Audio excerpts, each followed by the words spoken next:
ఓం శ్రీ మాత్రే నమః. అందరికి నమస్కారాలండి. ఈరోజు మనం మాట్లాడుకోబోయేది ఏంటంటే మరకత గణపతి గురించి మాట్లాడుకుందామండి.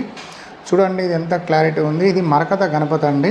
అయితే ఈ మరకత గణపతిని పూజించడం వల్ల మనకి ఎటువంటి లాభాలు ఉంటాయంటే, వ్యాపారం లేక బాధపడే వాళ్ళు, మీరు అనుకున్న పని నెరవేరతలేదు, మీరు అనుకున్న కార్యం నెరవేరతలేదు, మీరు ఏదైనా అనుకుంటే అది మీకు అవుతలేదు అనుకునే వాళ్ళు ప్రతి ఒక్కరూ మరకత గణపతిని పెట్టి, అది షాప్లో కావచ్చు, ఇంటి లోపల కావచ్చు, పెట్టుకొని దీని మంత్రం ఏంటంటే ఓం గం గణపతే నమః అని 11 సార్లు మంత్రం చదవండి.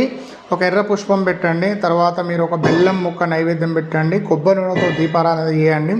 ఇలా చేయడం వల్ల మీరు అనుకున్న పనులన్నీ తొందరగా జరుగుతాయి. మీరు విఘ్నాల కారకుడు విఘ్నేశ్వరుడు కాబట్టి విఘ్నాలన్నీ తొలగిపోతాయి. వ్యాపారంలో లాభాలు ఉంటాయి. ఈ మరకత గణపతిని పూజించడం వల్ల బుధ గ్రహం యాక్టివేట్ అవుతుంది. బుధ గ్రహం యాక్టివేట్ అయిందనుకో మీకు వ్యాపారంలో లోటు ఉండదు, అన్ని లాభాలు ఉంటాయి. నమస్కారం అండి.